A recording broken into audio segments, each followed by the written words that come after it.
Welcome everybody to the Space 1975 launch party. Thank you all for being here. We have our author team is represented. Everybody except for one has made it this evening. It's great to have everybody here. And of course, our backers are coming in. Susan Belts is here. Susan, could you tell us a little bit more about yourself? Where are you based? I'm in Minneapolis. I'm just a corporate attorney here. So. Great. Great, and a science fiction fan, obviously. I'm a huge reader, no matter what. Sonia and I actually started a little book club. When was it, Son? I don't know. This year, last year, during the pandemic, a COVID book club. So, but love it. Love reading, no matter what. Well, great timing. Great timing. Thanks, Susan. And Dan, could you tell us where are you located? I'm up in the Northwest, a little bit, in a little town called Puyallup, Washington, a little bit, about 10 miles east of Tacoma. And about 15 miles southwest of me, because I'm in Maple Valley. Oh, no kidding.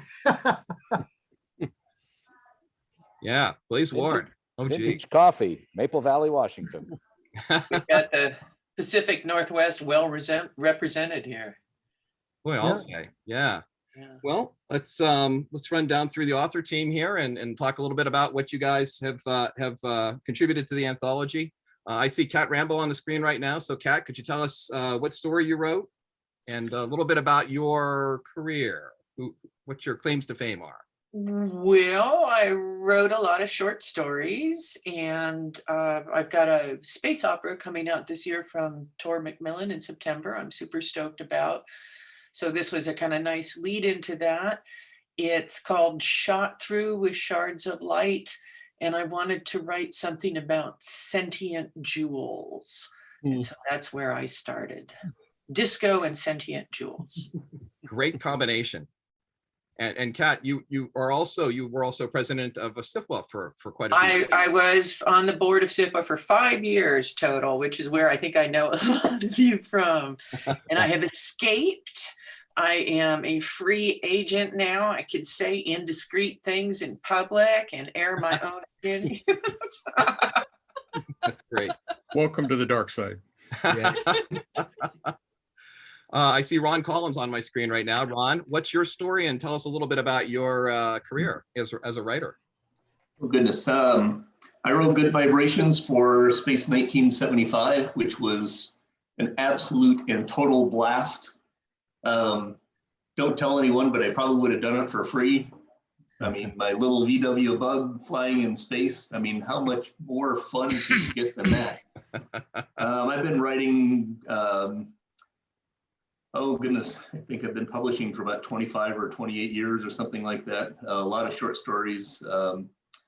Probably my wedge into this thing was the space opera series that I have out. That's the Stealing the Sun series. Right now it's a collection of a series of 6 books, theoretically soon to be 7. I've been saying theoretically soon to be 7 for longer than I'm comfortable with though, so.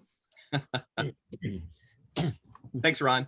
Let's go next to Blaze Ward in the Northwest. Could you tell us a little bit about you and what your story is that you wrote, that you contributed to Space 1975? Blaze, primarily a science fiction novelist, but I write a lot of short fiction. And for this one, I had started a series where my inspiration was 70s funk space private detective.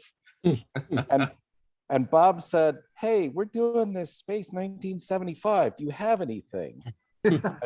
and so I wrote another Cornelius Longa story, which it is literally as 70s funk fashion and music and theme and style as I could get for this one. The other one that right now is in Boundary Shock issue 12. And so I had a lot of fun with it. I'm going to write more of those, but I'm also got stuff that'll fit in the 65 issue and maybe the 55 issue.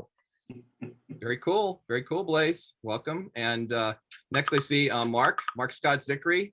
You have so many accomplishments. Tell us a little bit about some of the things you've done and your story for the book.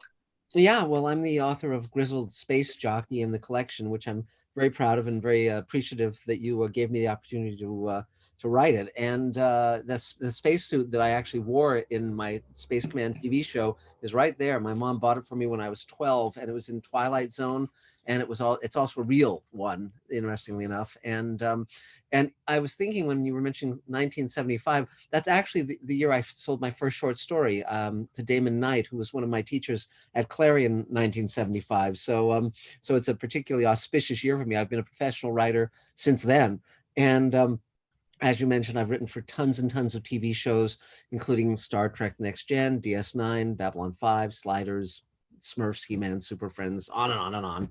And now I have my own studio, and my wife and I are writing and directing and producing Space Command with Doug Jones and Bob Picardo and Mira Furlan, who we just lost recently, sadly, and Barbara Bain. Barbara is in Space Command, and so that allowed me to connect you up with her because you know, she's quite wonderful. And Rockney O'Bannon and I are creating a new show. Rock created Farscape. We're creating a new show called Sweet Haven, where everyone in the world under 60 dies, and the people 60 and above have to save the world when they can't reproduce.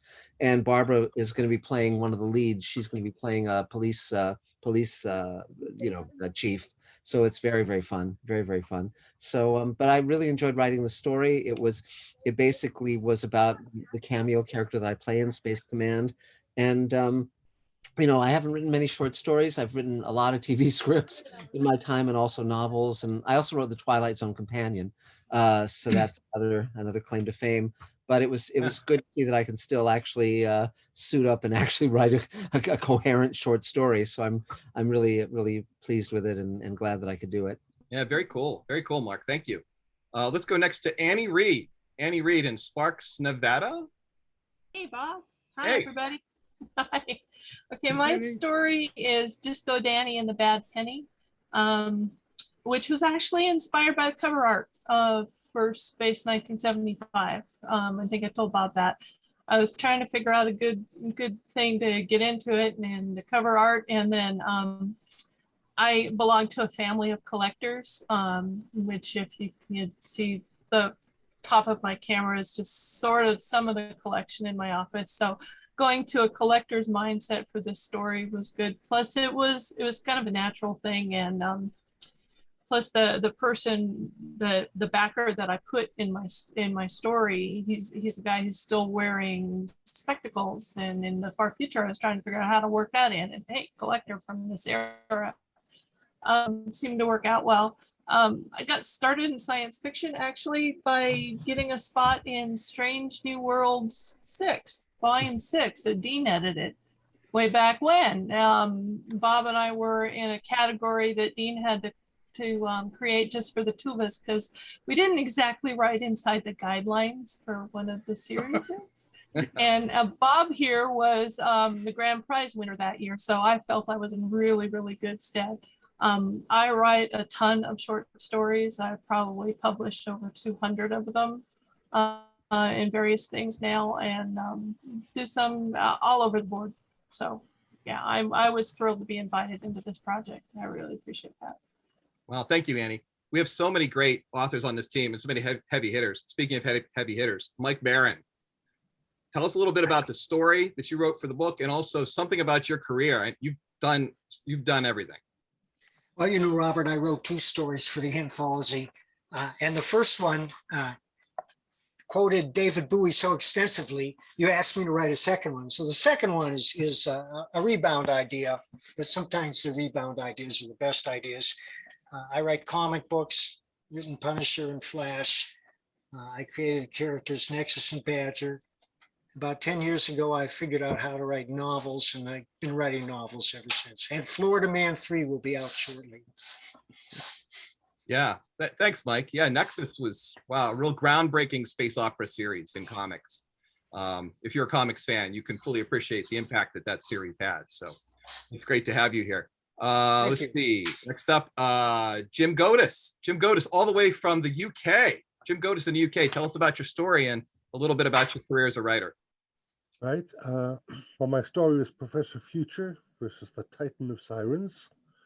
And I'm a relative novice. I sold my first story back in 1971. And then I made the mistake of getting a career in physics in universities. And so it wasn't actually till I retired that I managed to come back to writing a bit. And I have had something like 7 or 8 stories published since then. And I'm constantly threatening myself to write a novel, but I haven't actually held the gun to my head yet. And I mean, space opera for me, I grew up reading all the space operas from the 30s and 40s and 50s, and that's where my head is still to a large degree, and so I really enjoyed writing a space opera, even though it was set in the future and also 1975. And so that's basically it. I was really happy to appear in the anthology, and it was just all great. Thanks, Mark. And I'm going to take the obvious transition here, which is that you've had many stories published in a certain publication called Pulp House, which is published by none other than Dean Wesley Smith. Dean, could you tell us a little about your story and your career? Well, I did a story out of one of my series called Last Dance. And that's where old people basically are in space opera. And they go out and save the Earth. And they go from nursing homes out into be young again and be able to out there. So, it's a wish fulfillment. I wish I was young again kind of thing. Glad I'm not in a nursing home at the moment. But, my career has been going on for a long time. I got a couple hundred novels published now in different forms. Wrote a lot of space opera over the decades, a lot of Star Trek,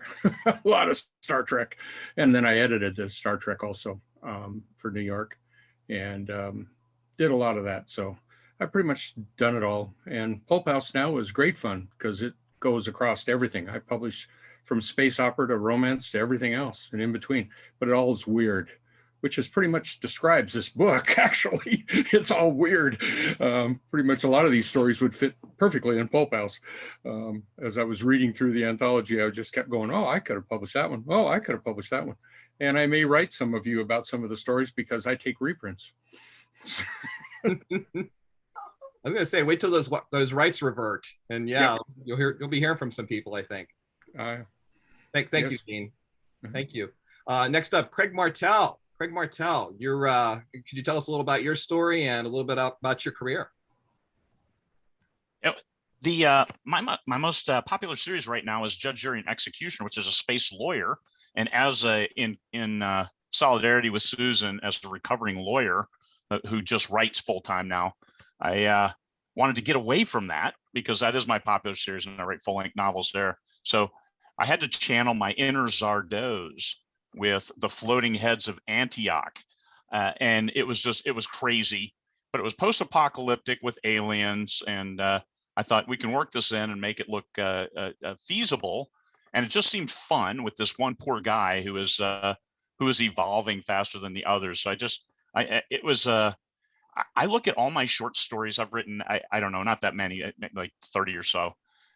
And all of them are standalones. I don't like writing short stories that are related to my series because first, Amazon, you can't do a half number or something and relate it to the series. So you got to market it separately. If I'm going to market it separately, I'll just give it away. So I just wanted something standalone. And Zardoz it was such a ridiculous movie that it deserved its own celebration. Very cool. And Craig, you're coming to us from Alaska, right? I am, and we're approaching 12 hours of daylight after having gone to 4 hours, 3 hours and 50 minutes of daylight in the winter, and pretty soon in another month we'll be at 24 hours of daylight for just under 3 months straight. So, wow, it's a different world. That's amazing. Speaking of daylight, let's go to Mark Leslie, who's going to shed some light on his story and career as a writer. My southern neighbor. Well, American neighbor to the north for a change. I'm coming to you from Waterloo, Ontario. I, interestingly enough, my very first professional sale was a science fiction story. It was a science fiction story meant to be used in a classroom for kids looking through glass. That was 2001. But I primarily write, if you can't tell, horror, true ghost stories and stuff like that. So it's actually It's been a long time since I wrote science fiction. So the story that I wrote was Death by Disco Vacuum in Space Really Sucks. And I had the privilege and honor of getting to kill one of the backers, Michael Lucas, who many of us know through some writing circles. And knowing his sense of humor, I thought he's got to go out, and he wanted to go out with 70s wood paneling, and he wanted to die in a disco vacuum. So that's what I did. I killed him with that, and I had a lot of fun with the story. And I purposely wrote the story, speaking of Pulp House, is I thought, well, if Bob doesn't want it, maybe Dean will probably have a look at it for Pulp House. So I was kind of doing double duty on that one, just kind of hedging my bets a little. But it was a heck of a lot of fun. My biggest challenge writing the story was I had all of these pop culture references, and I was just not making them up, but they were coming to my head, and I was throwing them into the story. And then I went back through the manuscript, and I had to remove half of them because they were like the early 80s. And I went, oh, I was so close. In my memory, they were the 70s. Wow. So. Thanks, Mark. Spoken like a true devious writer. You were writing it with an eye toward Pulp House. That's great. Yep. Okay. And glad, actually.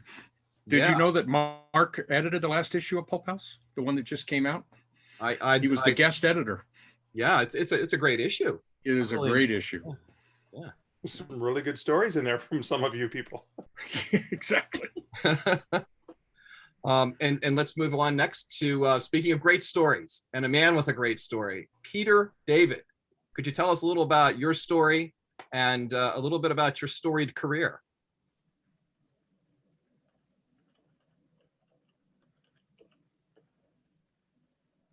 Sorry, I'm pretending I'm muted just to amuse myself. My name is Peter David. I am a New York Times bestselling author. I've had over 100 novels published, and I've written over 1,000 comic books. I've written for television. I've written for Babylon 5, Young Justice, and I co-created a science fiction series called Space Cases that ran for 2 seasons on Nickelodeon. And when I was approached about contributing to this, my inclination, I've written a number of Star Trek novels as well. I also co-created a Star Trek series called Star Trek New Frontier, published by Simon & Schuster. So when I'm thinking about 1970 Star Trek, 1970 science fiction, my thoughts immediately turned to Star Trek, which granted was 1960s, but still was a force in the 70s, which was when conventions really started to come up. And around that time, actually 2 years later than 1975, another famous science fiction movie series launched called Star Wars. And for some bizarre reason, to this day, something like 40 years later, Star Wars fans and Star Trek fans are constantly obsessing about which is better, which is, to me, kind of insane. I mean, you don't see fans of the 2 versions of Hawaii Five-0 slugging it out to see who was the better McGarrett. I mean, it's kind of nuts. So it prompted me to bend time a little bit and write a story that the underpinning of which was Star Wars fans and Star Trek fans coming to a head, their arguments coming to a head, with the result that in a shared universe of pastiches, they wind up destroying the planet that they're living on. And it was just kind of a commentary on the unbelievable self-destructiveness that we are seeing in fandom nowadays. This impulse to not only love what you love, but try to trash what somebody else loves for no other reason than that you yourself don't like it. I mean, this goes back decades, back to a Worldcon back in the late 60s, in which Star Trek fans turned up at a Worldcon in force.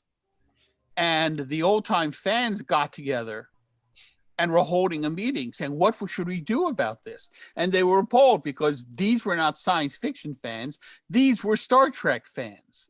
And they had no business being at this convention. And finally, one woman stood up and said, have you noticed that the majority of Star Trek fans at this convention are female? You've been trying to get females to come to these conventions for decades, and they're here, and you're bitching about it. And all the guys looked at each other, and that was the end of the meeting. So, you know, it's not like it's anything new, but it really first started in the late 60s and it has been going on ever since. It's really kind of tiresome. And I just hope that people will read the story and try and come away with something, you know, a more improved view of what it's about, things that are worth fighting for, because which was better, Star Trek or Star Wars, is not among those issues. Well, it's a fun story, Peter. Thank you for bringing it to the book and bringing it to the group, and for all your great work. And thanks to all of you for all your incredible work over the years and your incredible work in this book. I'm so happy with how it came out. Dan and Susan, thank you for your support, for helping to make it a reality, because I'm so happy with this book, the paperback. The hardcover is great. And there's again, a hardcover? Dan, huh? Yeah, there's a hardcover. Yeah, man. Yeah. Oh, okay. It came out great. And it's everything just fell into place. So thank you for your support, and thank you guys, the authors, for everything you did. We're going to move on now to a little something I like to call the Space 1975 Awards. We're having our own awards ceremony, and it's apropos of no one in particular making the decisions except for me. But I wanted to run down through some of our greatest hits from this edition and talk about a few things. So let me just share my screen, and we'll pop a few things up. First, the first award is for Best Illustration, and all the illustrations are so good in this book. I'm sure you all agree with me. The work by Ben Baldwin, the artist, by the way, he just recently won a British Fantasy Award for best artist. So yeah, that came about just after we had him in the book. So I'm real happy with how that went. Anyway, I'm sorry, I'm getting off track. Let me just get back on track for a second. Okay, here, this is the illustration. It's on the other screen. It's coming back to you any second now. There it is. That's what I nominate for the best illustration in the book, though they're all really fantastic. I am so happy with that illustration from Cat Rambo's story, shot through with shards of light. I think it's just a beautiful piece, and I think Ben really outdid himself on that one. So that's what I am declaring best illustration from this book. The next one would be the best obscure 70s reference, which to me is the bit about the aluminum pennies. I never heard of that before, from Disco Danny and the Bad Penny. Annie, that was completely new to me. So that is a real thing, by the way. That's a real thing. I never knew that. It's I remember incredible. that. I haven't read the stories yet. What about the aluminum penny? Well, they were the aluminum pennies were done, I think, in 1974. They were an experiment in trying to get a new thing done, and the government recalled them all. So if you have an aluminum penny from 1974, it's very, very valuable, and it's also illegal because it belongs to the government, not to you. So I did a little bit of research because I wanted something small and unique for my collector to be after all this time period, and it had to be something small my character could carry. So I'm not really into coin collecting. That collecting bug has never hit me, but yeah, it was an actual 70s thing. So cool. Very cool. Well, I just spoiled the next award, but that's okay because it's worth spoiling. The next award is best use of disco in a story. That is definitely Professor Future versus the Titan of Sirens by Jim Gotaas. And that's the illustration by Ben Baldwin. Jim, you just really brought disco to life in that piece. Thank you, because I wanted a lot of disco in this book and you helped bring that home. So well done, sir. The next award is, let's see, Most Romantic Moment. Okay, this is the big one. Okay, I know we're kind of hitting it in the middle of the awards, but this is the big one I consider to be the big one. Most romantic moment in the book. And that to me, I find it touching. Every time I reread the story, it has a special place in my heart. It's very clear to me that this story is the story by Mark Leslie. It's Death by Disco Vacuum in Space Really Sucks. And it's such a touching story. The story of these guys and the vacuum cleaner and the romance, the dancing, the tender moments that you brought to life, Mark, clearly drawn from your own personal experience, your own personal love for your woman. And it's just, I could just really feel it. And I still do. It's like I'm Being getting alone with the vacuum at home when Liz is at work. I mean, that's where the inspiration came from. You went too far. You went too far. In honor of that award, Mark, I have already asked you to engage in a special reading for a tribute to Death by Disco Vacuum in Space Really Sucks. And I would appreciate it if you would join me in recreating some of this magic from your story for the audience. For those of you who haven't read it, you're in for a special treat. And Dan and Susan, I envy you hearing this brought to life, reenacted for the first time. So Mark, if you don't mind, we're going to pick it up on page 2 after the break. Yeah, okay. So Michael W. Lucas was dancing with a vacuum when he was killed in the most bizarre manner that Barry had ever seen. The portly bald man had always been a little odd, so when he grabbed the stick vacuum cleaner, flipped it upside down, and started slow dancing with it, with the side of his face pressed up against the power head of the vacuum, no one really batted an eye. They were all laughing, in fact, as Lucas caressed the vacuum cleaner wand while singing along to the Johnny Rivers song tune, swaying to the music, slow dancing. It was when he pretended to French kiss the vacuum that things got weird. No, not just weird. Things had already been weird with the odd leaving this stage of the Migration 70s theme party Lucas had been adamant about hosting. The man had been obsessed with two things, the 70s and J.R.R. Tolkien. But not just Tolkien, specifically the brutish species of orcs the author had made popular. The man who, come to think of it, looked a little bit like an orc himself, a hairstyle he likely adopted because it was more orc-like, surprised them on that day with an entire wardrobe and set of trunks dedicated to 70s clothing and props. Each of the 5 Martian migrants had been allotted 2 large portable upright wardrobe closets about 6 feet high, 5 feet across, and 3 feet deep, along with 4 trunks. Those containers were all they could take with them on their permanent migration to Mars. And Lucas had wasted more than half of his space with kitschy 70s costumes and paraphernalia. Come on, he'd said to the other 4 that morning as they finished off what would be their last breakfast on the space station. We have about 12 hours left in this tin can. We're one step closer to becoming citizens of another planet. Maybe only 1,000 people so far have done this. We are freaking pioneers, man. Let's party, but let's do it 70s style.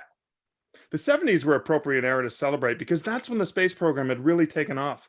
The summer 1969 moon landing had heralded a proper space age, with NASA accepting capital funding from the multiple international businesses and individual investors, also collaborating with foreign superpowers so they could effectively double down on their continued exploratory missions. By the time the Apollo program had reached its 25th mission in 1975, people had been able to live on the surface of the moon for a full month. From that perch, one step deeper into the cosmos, humankind's thirst for pushing farther had continued, leading to the current Mars colonization project that Barry, Lucas, and the others were preparing to join. But first, there would be a party. To get ready for it, when am I supposed to stop, Bob? Just a little bit further, okay. I think. To get ready for it, Lucas had spent the rest of the day decorating and programming the rumpus room into the 70s style disco and passed out era-appropriate clothing, costumes, and wigs. The drugs he had hidden in the trunk didn't come out until their costumes were on. The regular lights went down, the disco ball was engaged, and the music started up.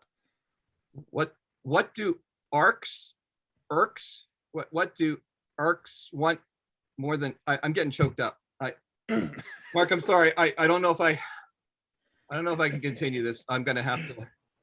Give me a second. I got to get myself together here because I want to do justice to this. This is an important thing. You did such a beautiful job with it, but maybe somebody else could pick up instead. Somebody who might have just joined us, perhaps. What do orcs want more than anything else? Lucas had asked the group prior to revealing the drugs. The four colonists had looked at each other, recognizing the setup for yet another of his groan-inducing jokes. I don't know, Warren had said, but I'll bite. What do orcs want more than anything else? More doors. Huh? More doors. Mordor. Get it? It's a token reference, Henry had said, rolling his eyes. Should have known. All right. Lucas let out a laugh. And what do 4 men on a multi-month mission to another planet want more than anything else? Warren had shrugged his shoulders. I don't know. A day at the beach, Barry had asked. Dyson shook his head. An escape from your puns? A hot woman? Henry had smiled. No. Lucas had told them. More drugs. That's when Lucas had shown them his stash. Beautiful. That's a beautiful reading. And everybody, in case you didn't realize, that was Michael Lucas himself who jumped in and joined us. Thank you, Michael, for making an appearance as well as being a part of the book. I was delighted to. It is a fantastic book up until the point where I die. I don't know about after that. You did request the death that you received, and would you say you were very happy with your death? Did you feel it did you justice? I was very happy. I was a little bit surprised because I rather thought you would take the death yourself. But I knew anyone in this project could handle such a death.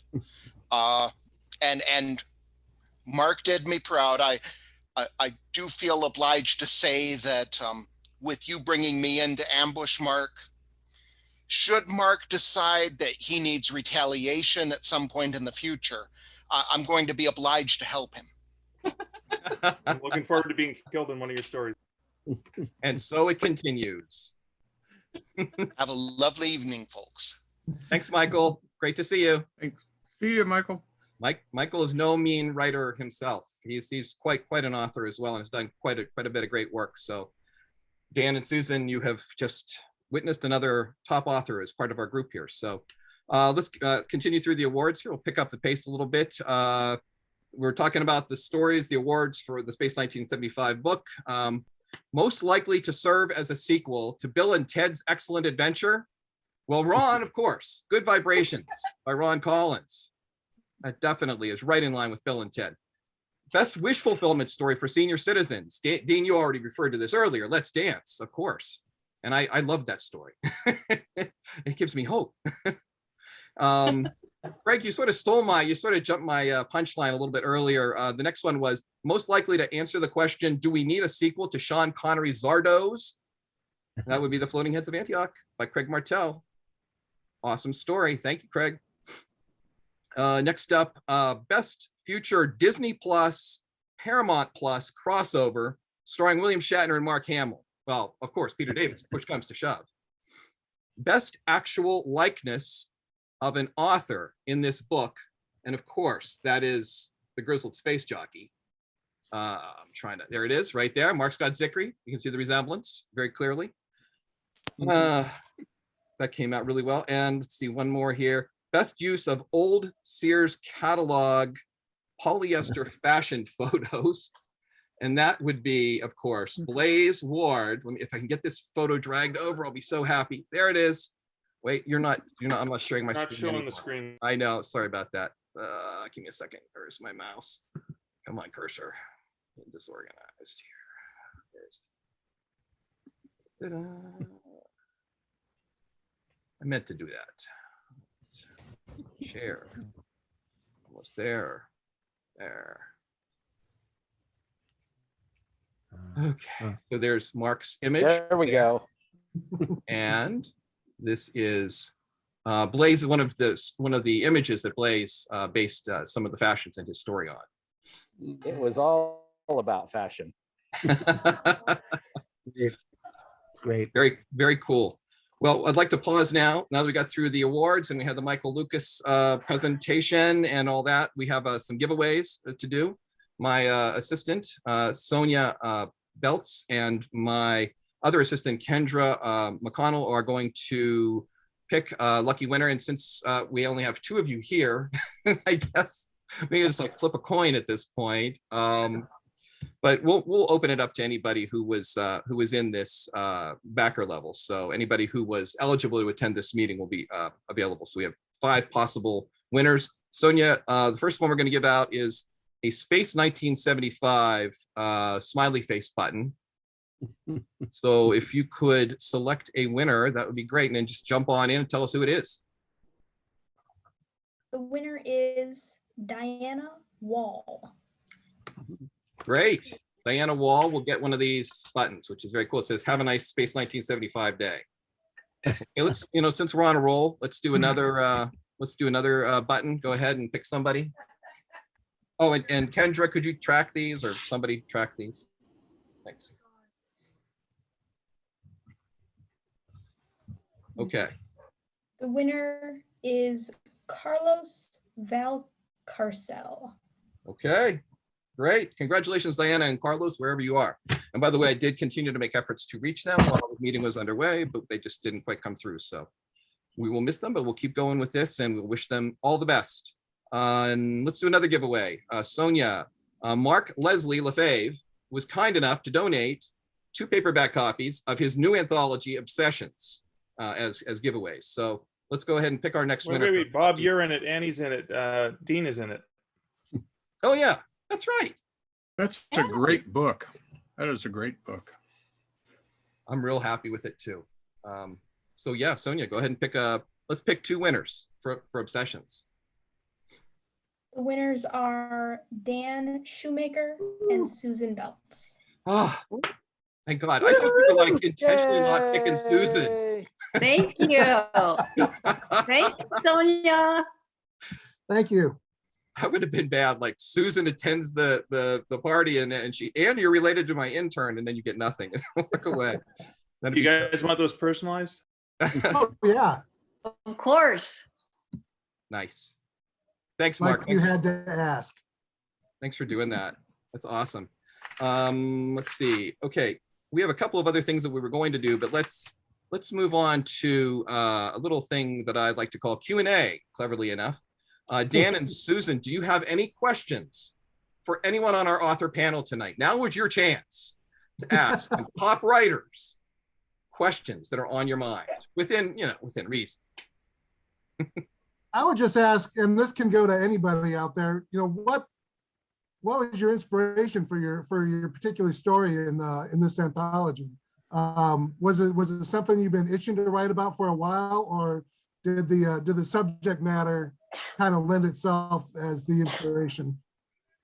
Well, I guess I can jump in on that. My fans have been underwriting me for Space Command. They've sent me the money and all of that.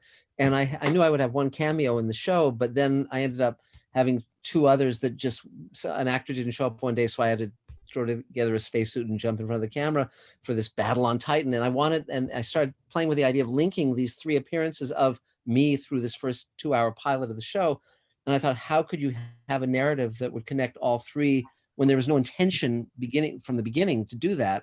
And because I'd started noodling with that when Robert reached out to me, it just fell into place. And it was so much fun to, and also I sort of like when I write to have a point, and the whole notion of this also when Black Lives Matter and all those things were happening. And I very much like the notion that no matter what you did when you were young in terms of being an activist, you can't just sort of say, well, I'm older now and I'm going to sit things out and let other people carry the load. That we all have a responsibility throughout the entirety of our life to be champions for justice and fairness and all of that. And so because I'm now, like Dean, just waiting for the Reaper, so,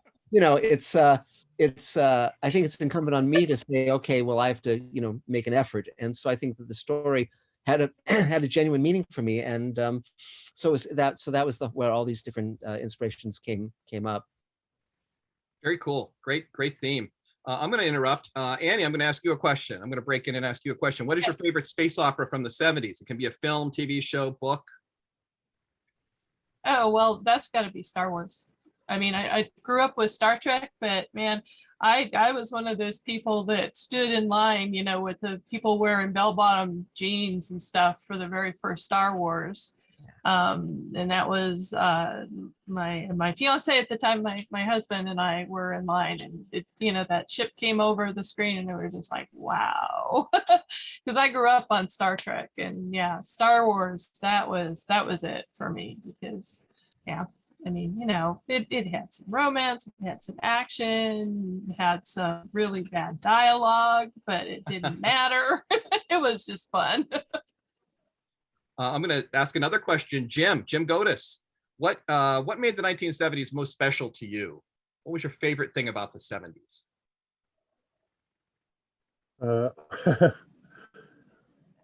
Probably, this is very personal, but I met my wife in the 70s. And that made the decade obviously extremely special to me. Very cool and great answer. Is she standing right behind you somewhere? No? No, he had no idea I would say something like that. Craig Martell, what do you think, what in your opinion might have been one of the silliest parts of the 70s? Oh my God, I was a teenager through the 70s, so I would have to say the fashion.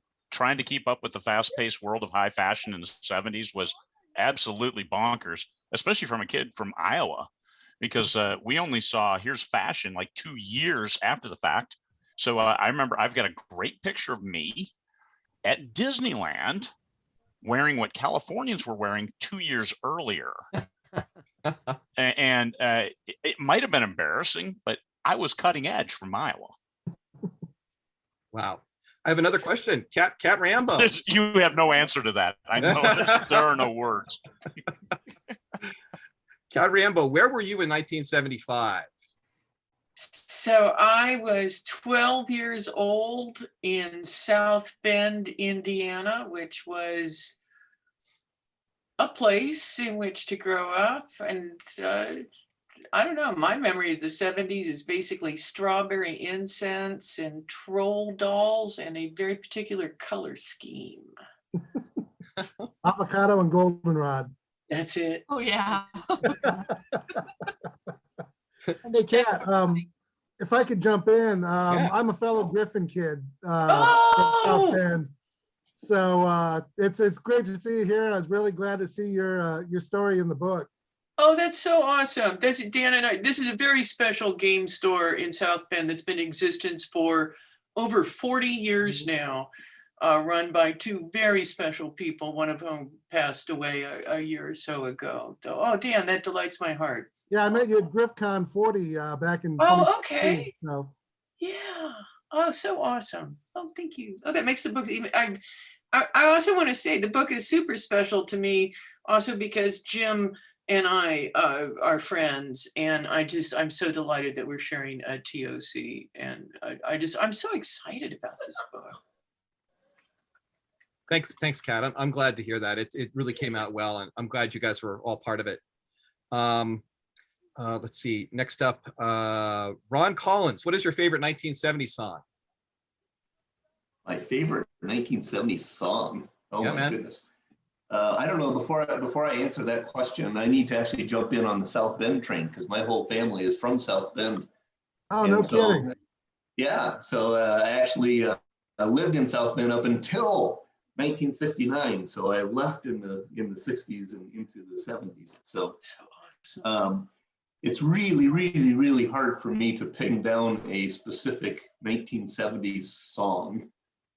I was like Craig, I guess I was in high school in the 70s and entering into college by the end of the 70s. So it was my complete formative time period. And now I want to hear I want to read the David Bowie song, or I want to read the David Bowie story that was the first idea.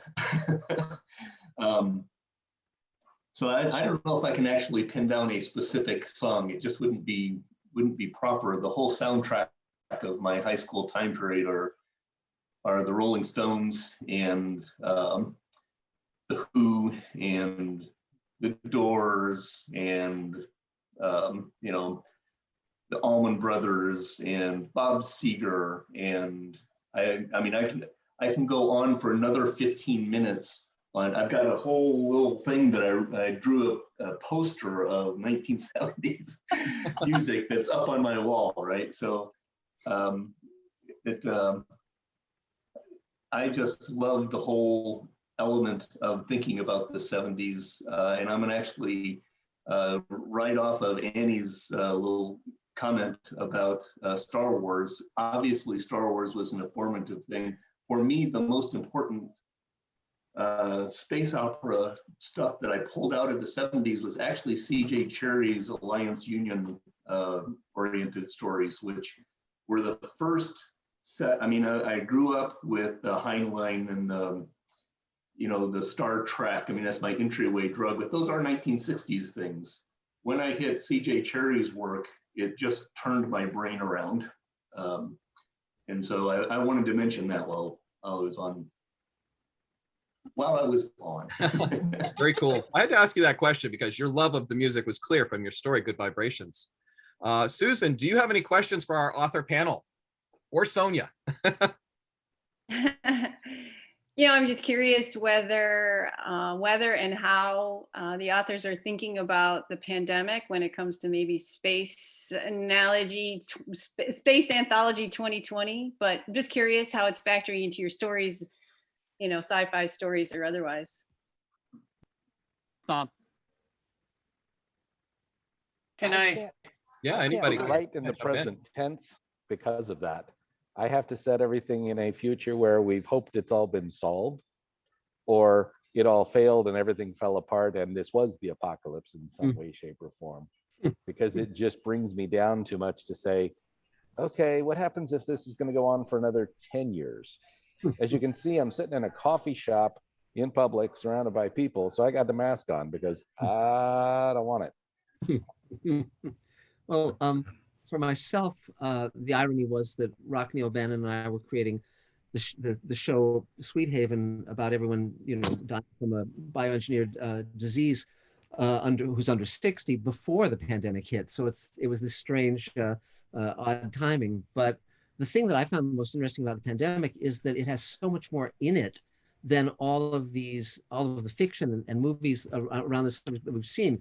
Because in those books and movies and so forth, it was every action happening in the world would be related to that event. Whereas now in our world, we have the pandemic and Black Lives Matter and Trump and all of these things kind of happening at once in some really interesting juxtaposition of energies. And so certainly moving forward, when I tend to write about events like this, that will enter into my data bank for how to create these kinds of worlds. So I found it, in a way, as a writer, particularly a science fiction writer, I found it really instructive to live through this year, just saying, oh, okay, great, just because I was, taking so many mental notes of how I'm going to do it right next time. So yeah. Great question, Susan. Thank you. Yeah, interesting. Thank you. Yeah, because science fiction, it's always informed by the present and it comments on the present and takes it into the future. So that's a great question.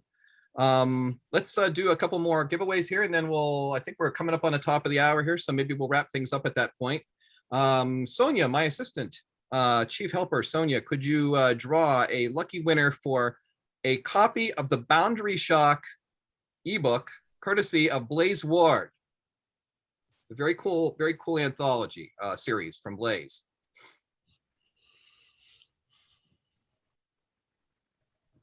The winner is Randy J. Hansen. Okay, great. Let's do another giveaway here. How about a copy of Ron Collins' book, Starflight, also in ebook form? The winner is Dan Shoemaker. Dan Shoemaker, yes! You won. You won. Woohoo! And awesome. Let's do one more. Cat Rambo has generously donated some pins. Let's pick a winner of a pin or pins, and I think that'll do it. We're down to 5 minutes, and I'd like to save the last 5 to have some closing remarks from the group. So pick one more, Sonia. The winner is Susan Belts. Thank you. Perfect. That's a perfect finale there. Thank you. Nice job, Sonia. Nice job, Kendra, who is off camera doing some work for the project as well. So thanks everybody again for being a part of this anthology. I'm really happy with the experience, and it's been great working with all of you. And I'm just so glad that things came out the way they did. Dan and Susan, thanks again for backing the project, because it would not have happened without your support. And you have encouraged us to, continue with the series, hopefully in future. And I'm confident, as good as Sonia has been getting with her writing, that she'll be in a future volume. So anyway, thanks for everything, you guys. And what else does anybody else have anything that you want to add before we wrap things up? Dean? Well, yeah, Bob, first of all, Bob, I just want to thank you, and I think we should all give you a hand for the great job you've done. Bob. And also, one thing I want to say is when you do the Space 1965 anthology, I bought this today. It's a Geiger counter from 1962, so I'll be ready to do my contribution to that one too. So thanks so much. Thank you. And does anybody here have any objection if I put this on the VIP group for Space 1975? Susan or Dan, is that okay with you guys? Since after all, you were Yep, that's donors totally and fine. want to make Thanks sure it's for asking. okay. Okay. Might put it up then. Maybe might put it up on YouTube at a future time. But first up, we'll put it on the VIP group. So I think that covers it. Dan, Susan, anything else you want to add? Anything you want to ask? Last chance. Can't No, think of thank anything you. offhand. Okay, Okay. great. All right, thanks again, everybody, for being a part of this project, and have a great rest of your weekend, and keep flying on the mothership. Thanks again, and see you later. Thanks, Thanks so Bob. much. Bob. Everybody. Take care, everybody. Stay healthy. Take care. Bye, guys. Bye. Thanks, Bob.